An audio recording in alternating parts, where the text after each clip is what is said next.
welcome the Willie Mays World Series MVP, Freddie Freeman. Congratulations, Freddie. Thank you. Start with Russ on your left. Freddie, this team has gone through, seems like everything from spring training to now. Going through that, obviously you've been in the big leagues for a long time. What was this experience like from start to finish? Yeah, I don't think that was on the script of how we started off this year, but I think sometimes when those things going to happen, it just rallies a group of guys together. When you start supporting a teammate in his first year, like we did, for him to go out there and have the greatest season, I think, of all time, pretty special.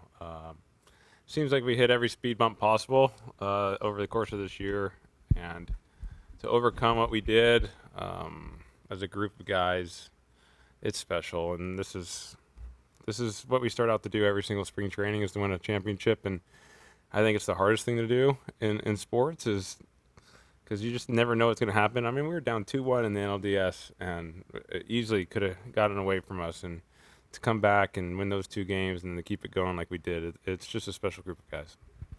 Stay there with Clinton. Freddie, you personally have also had quite the year. Yeah. What have you learned about yourself this season? Yeah, I mean, I would say a lot in so many different ways. I wish I'd never had to go through what we did as a family, but ultimately Maximus is doing really, really well right now. He's a special boy, but it has been a grind for 3 months. It really has. It's been a lot, and then obviously with the injuries at the end, it makes it all worth it kind of in the end. I mean, I'll never compare Maximus to baseball. I won't. It's just 2 separate things. But with him doing really well now, it does mean a little bit extra. Other questions for Freddie? We'll go to the third row on our left here. Right here. Hey, Freddie. Excuse me.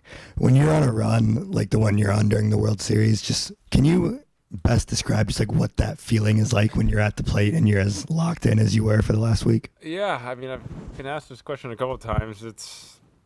You don't really think about it when you're up there. Things seem to be slowing down. That's kind of what you're just trying to do, and I think obviously experience definitely helps in this situation. But when I did a lot of work in between the NLCS and the World Series, and thankfully my ankle got into a good spot where I could work on my swing, and I found a cue that really worked for me, and I was able to slow things down. I mean, all you're trying to do is swing at strikes, take balls, and hit the mistakes, and thankfully I was able to do that for 5 games. Go to Steve and AJ. Congratulations, Freddie. Second time Yeah. for you. Can you, though, talk about, if you can take a step back, I know you know your abilities. You've been a great player since I taught your dad. You know, when you were growing up, you were always probably the best. But can you talk about when you realize what you have done on this stage, the 4 home runs back-to-back, four straight games, the walk-off, which is going to be, it's going to be an iconic thing forever. What does it mean? Is it hard to comprehend what you have now achieved at all? Yeah, I mean, it's hard to comprehend because we just won about an hour ago. I haven't really thought about all that. But sitting here now, I've just been blessed to be able to play this game a long time and be in certain situations because of the group of guys, the organization, just from top to bottom to be put into a situation. I mean, I got asked about the RBIs. RBIs are because there's guys on base, that's my teammates. But yeah, to come through in those situations, I mean, that's what you dream about as a kid, and doing that in the World Series. And yeah, it's hard to talk about right now, but maybe in a few days when I've let it settle in, I'll have better answers for you. But right now I'm just ecstatic.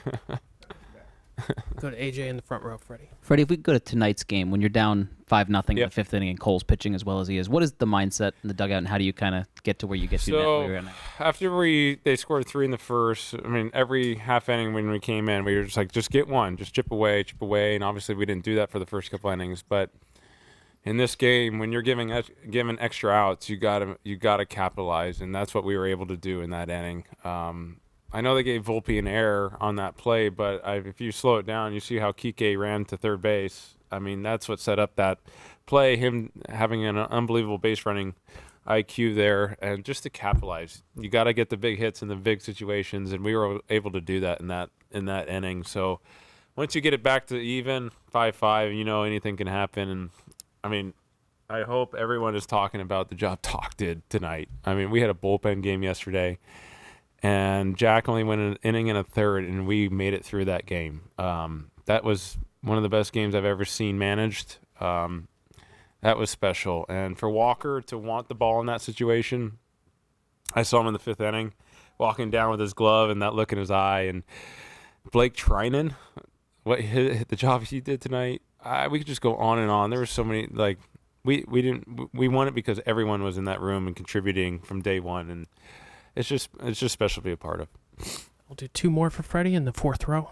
Hi, Freddie. Congratulations. Thank by the you. way. Can you take us through that fifth inning from a player's perspective? Like, what was the feeling in the dugout, entering that fifth inning, being down 5-0 as everything was, taking place, and then the momentum shift? Yeah, I mean, Garrett was throwing the ball great. I mean, he still threw the ball great the whole time. When Mookie came up and hit the squibber and was able to beat it out, you could just feel the excitement. And obviously, I was coming up next, and you just want to try and keep the line moving.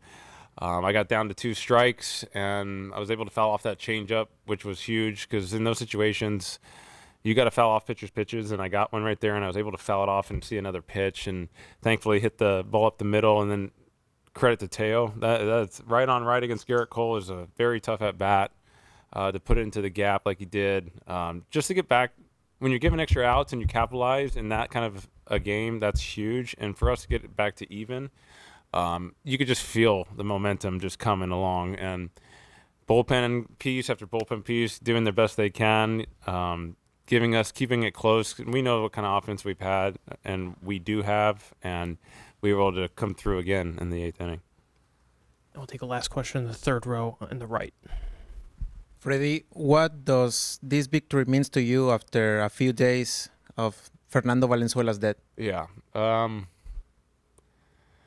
It's hard to put into words. My stepmom is from Los Angeles. She grew up watching Fernando, what Fernando means to the city of Los Angeles, and not just Los Angeles, to baseball fans around the world, I would assume. He brought Fernando Mania, and it was electric. I obviously wasn't alive during that, but to see what he meant to so many people being around him the last 3 years, I wish he was here. I'm glad he's up there probably with my mom, and jumping up and down right now. So I'm glad we were able to bring it home. Kind of a little bittersweet, but I'm glad we were able to do it for Fernando and his family. All right, we'll take some questions for Shohei. We're going to start in English. We'll start with Steve in the first row on your right. After the English questions, we'll take questions in Japanese. Congratulations. I was there the first day you came here with the Angels. So I know this has always been your goal, to win a World Series in the major leagues. Can you tell us what's going on in your heart and mind right now? And if you feel like speaking a bit of English, that would be great. If not, that's good too.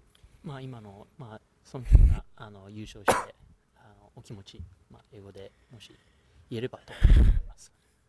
日本語で言いますけどJapanese 最後まで一番長いシーズンを戦えたことを光栄に思いますし、このチームに来て1年目で、こういう結果に、立ち会えてすごく光栄だなと思います。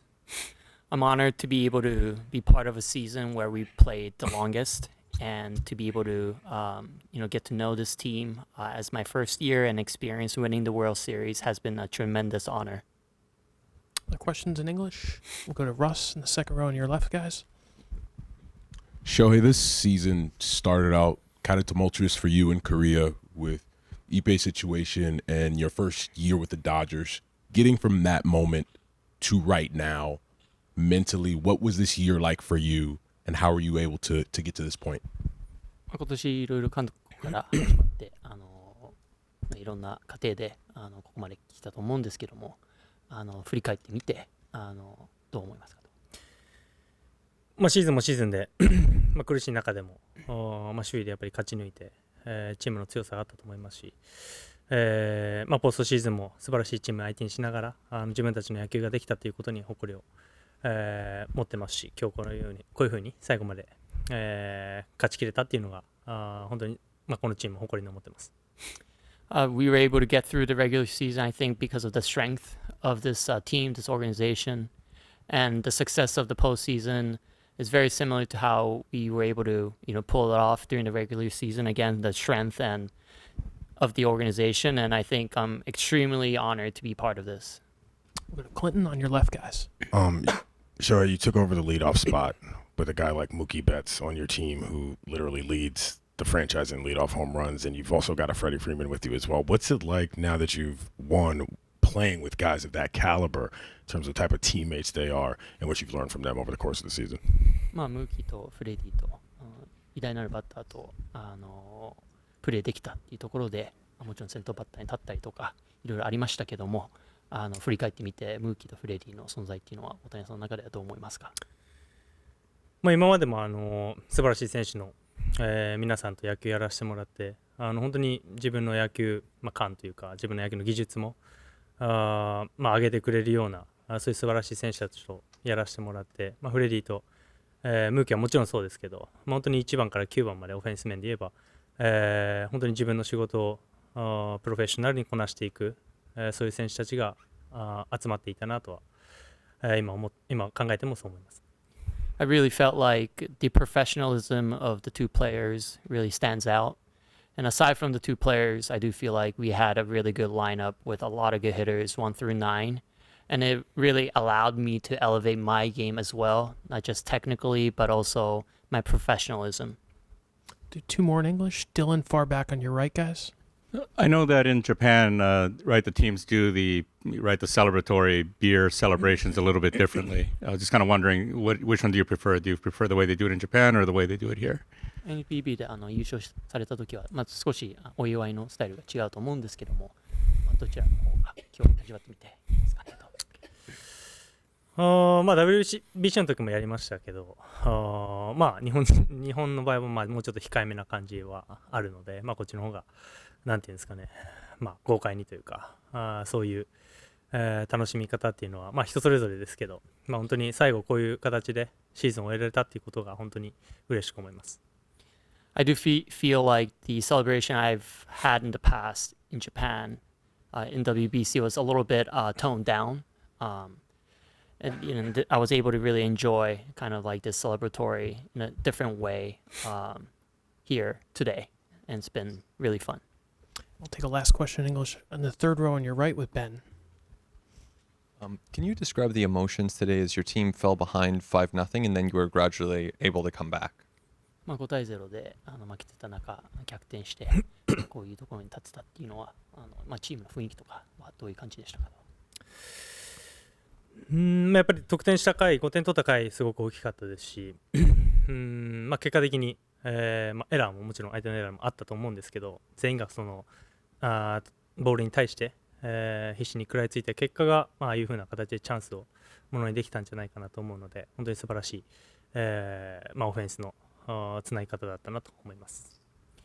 I think our lineup did a really good job battling and seeing pitches during that big 5-run inning. And although it was assisted by some errors on the other side, we really did a good job of able to capitalize on those.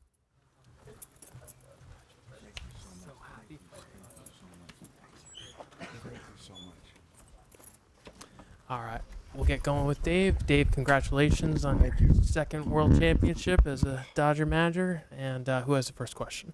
We'll start with Jack up front. Dave, how can you describe what that game was like to go through and how you felt at the end? I definitely didn't plan it out this way. Certainly a lot of emotions from the way it started to certainly the way it finished. And I'm just so grateful to be in this chair and what our guys did, the resilience, the fight that they had.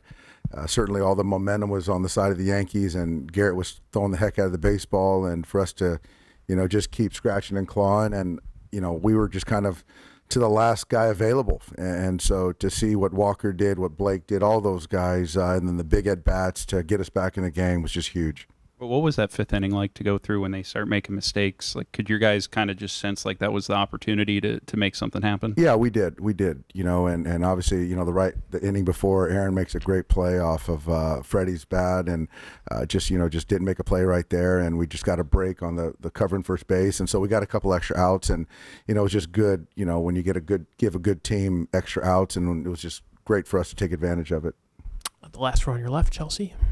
How long was Walker going to be able to go? Was there a situation where was it just an inning with the side day thing? Or? It was one inning, and so that's why it was huge that Blake could get Stanton and then punch out Rizzo right there. So that was just our last bullet in the sense of with the lead. Up front of your right, AJ. When you were game planning, did Walker come up at any point, or did that happen within the game? That happened within the game. Seventh inning, he just said that he's going to be available, and I didn't see that even coming into play, but obviously as the game sort of went out, had it played on, we had to keep the game close, and our guys were fighting, and so I just felt that, at that point in time, I was going to be all in. Seems somewhat self-explanatory, but what about him makes you confident in handing him the ball in a spot like that when he's I just think that the experience, the pedigree, we were all in at that point in time, and he wanted the baseball. And I just felt that he wasn't going to run from the moment, and I just felt he was the best option. Third row on your left, Dave. So, pitching-wise, what was your plan if the game had gone to extra innings? I would have probably had Hudson pitch the 10th, and then Kasperius, who threw 2 innings, 50-something pitches, throw the 11th, yeah.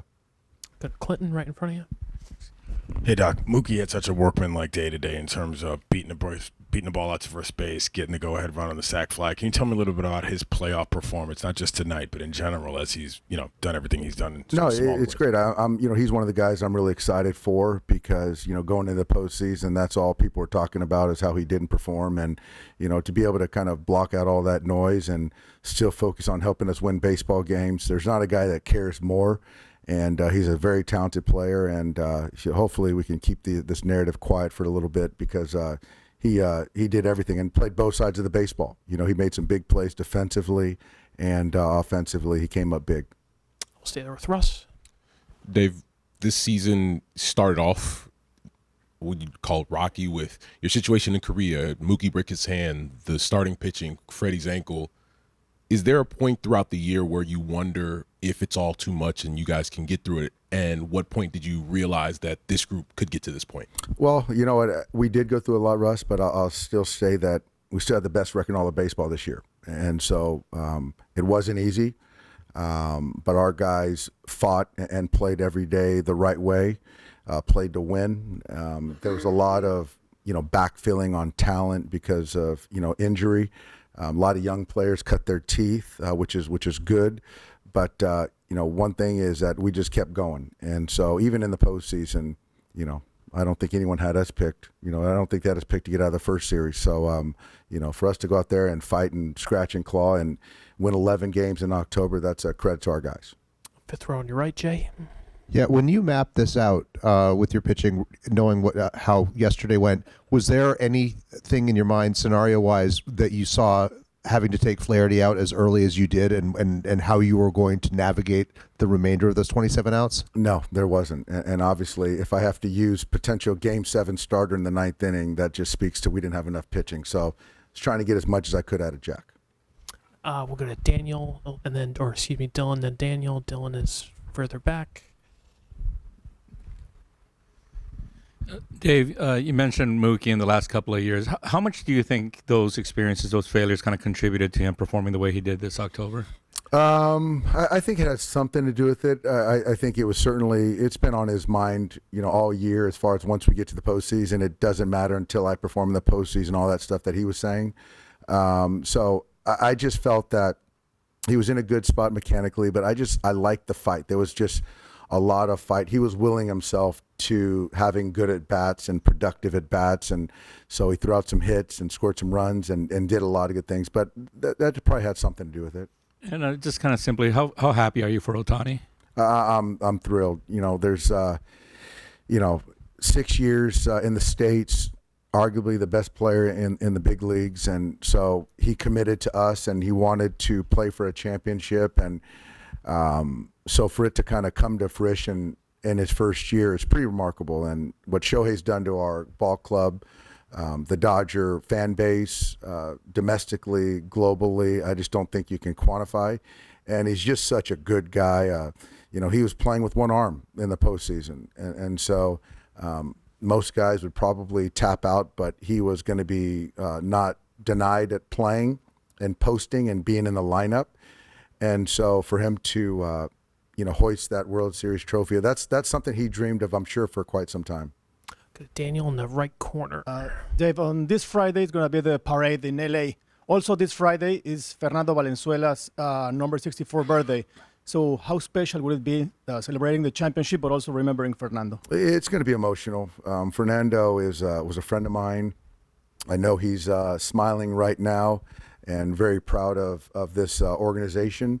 And so he's going to be missed. I'm sure it's something that he would want to have been a part of, but it's going to be emotional for all of us. In the left corner, Bradford. Dave, for you personally, the list of managers in the long history of baseball that have won more than one World Series isn't that long, and it's all Hall of Famers or future Hall of Famers, including 2 Dodgers and Walter Austin and Tommy Lasorda. What does it mean to you to join that club? Humbling. Never thought I would be in that same conversation. I'm a part of a great organization, a lot of great people around me supporting me. And we've won a lot of ball games, and this is something I really wanted. I wanted this one. There were some guys that were here with me in 20, and you hear some naysayers, and so we didn't get the parade that I've been talking about the last week. And so I'm proud of a lot of guys. I mean, the list goes on for the players that put me in this position. We'll go to the second row on your right, Dave. Shohei didn't give up even though he had a shoulder issue. And he was really competitive, even though he couldn't really contribute to the at-bat. But how that gutsy attitude helped the team for the fighting? It helped us because if Shohei is in the lineup, it still is a presence. And I think that with what Freddie was going through, certainly helped Shohei and convinced Shohei to be in the lineup too. And I just think he earned even more respect from his teammates by being able to play, with one arm. Go far back on your right with Bill. Yeah, we have talked about this in the past, Dave, how much it irritated you to hear people say 11 straight postseason berths, only one title, only one. How do you feel about that criticism now? I'm going to take the high road. It's hard to win a championship, regardless of what your team is like. It's hard, and there's a reason why there hasn't been a repeat champion since the Yankees did it. And so it clearly speaks to the playoff format, all that stuff. And so I'm going to be in the moment, and I'm going to enjoy the heck out of this one. And I'm sure there's no asterisk on this one. And Andrew said Shohei told him in the clubhouse, let's do this 9 more times. Do you feel the pressure of 9 more times? I don't want to get to pressure yet. I've dealt with pressure quite a bit. I'm going to enjoy this one, but once we get to spring training, that's certainly going to be the goal. Yes. The 2 last ones, Jack, on your left. To kind of piggyback off that, like Andrew's talked about wanting this to be a golden era of Dodger baseball. Like, does a second title and kind of the way you guys did it this year feel like it cements that a little bit? I think so. I mean, I think we have the best organization in baseball with consistency. But you still got to go out there and play the schedule. And, we have great ownership, great front office, and we got great coaches and great players. And, but we still got to perform. But I think that we're on our way. I'll finish in the third row on your far right. Hi, Dave. Jay. Congratulations. I saw Aaron Boone waiting outside of your clubhouse. And did you meet him after the game? And how special it was compete against each other? I did. Aaron is an absolute professional. He sought me out, wanted to congratulate me personally. And so we have a long history of competing against one another, a mutual respect. And I think Aaron's the only one in baseball that can really relate to my job in the sense of either win a World Series championship or you failed and you're not doing a good job in the respective markets. And so, sports is tough. There's always a winner, there's a loser. But I love competing against Aaron, and I think he's done a fantastic job with his ball club.